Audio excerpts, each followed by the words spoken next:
Alors, j'entends beaucoup des gens me dire, Lilian, tu parles que du foot. Lilian, tu parles un peu de la politique, mais souvent tu parles de ta chaîne, tu parles du sport, du football, mais tu parles pas de la vie de tous les jours. Tu parles pas de l'inflation, tu parles pas du pouvoir d'achat, tu parles pas de ce qui se passe autour. Alors, j'avais déjà répondu à ces personnes qui disaient cela. Bien évidemment, je parle plus de l'Olympique de Marseille, je parle plus du football, mais bien évidemment, avant toute chose, je suis un être humain et la question de ma sécurité, de la sécurité de ma famille, de la sécurité des Français et de la France et de ce qui se passe en ce moment me préoccupe fortement et m'inquiète fortement. Ça, il n'y a aucune question, il n'y a aucune préoccupation, tout m'inquiète et je veux que tout s'arrange. C'est pour ça que des fois je vous parle de ce qui se passe pour nous, mais je vous parle aussi de la guerre en Ukraine, de la guerre à Gaza et tout ce qui se passe autour, notamment il n'y a pas longtemps avec l'info que je vous ai transmise, comme quoi on produit du gaz et de l'engrais russe et que je ne comprends pas pourquoi le gouvernement ne bouge pas. Ensuite, j'aimerais qu'aujourd'hui qu'on parle sur quelque chose d'important, de primordial, qui est la fin de vie, qui est les manières dont les personnes veulent mettre fin à leur vie.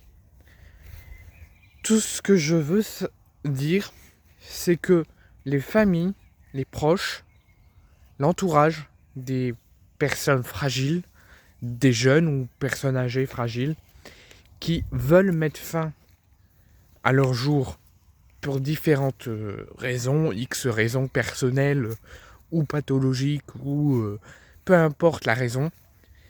Avant toute chose, c'est là le patient, pour moi, c'est le patient et l'entourage et la famille qui doit prendre la décision quelle est la décision à prendre, mais surtout si c'est le choix de ne pas réanimer.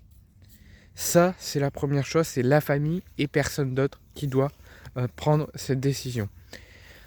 Pour moi, avant toute chose, oui, la famille doit prendre la décision, même si c'est écrit ne pas réanimer. Si la famille, malgré ça, malgré que la patiente ne veut pas réanimer, pour moi, si la famille dit oui, il faut réanimer. Si la famille, mais ne pas réanimer, que la patiente ne voulait pas et que la famille, l'entourage ne voulait pas, mais que vous, en tant que médecin ou en tant que témoin de cette scène, vous voulez sauver cette personne, il faut le faire. Pour moi, que cette personne, que vous êtes médecin et que vous voyez que la personne ne veut pas être réanimée, il faut la réanimer, c'est votre rôle. Il n'y a pas de raison. Pour moi, on ne peut pas dire la personne ne veut pas être réanimée, je ne fais pas mon rôle, je la laisse mourir. Moi, si un jour dans ma vie je suis médecin et qu'on me dit que la patiente et la famille ne veulent pas être réanimées, je m'en fous, quitte à perdre mon travail, je ne laisserai pas cette personne mourir. C'est simple, rapide, efficace. Ça sera également le cas pour ma propre famille. Si un proche de ma famille se retrouve en état critique à l'hôpital et que ce proche ne veut pas être réanimé, je prendrai la décision, ou ma famille, on fera tout pour prendre la décision d'y aller contre et de réanimer. Pour moi, on ne peut pas dire la personne ne veut pas être réanimée, on ne fait rien. C'est pas possible. Moi, je ne peux pas imaginer que déjà cette notion de réanimer ou de ne pas réanimer existe. Pour moi, dans la notion de la fin de vie, on doit mettre la suppression de ne pas réanimer et réanimer. Si tu ne réanimes pas parce que la patiente ou l'entourage ou la famille ne veut pas, c'est que tu laisses mourir cette personne et que tu commets un meurtre.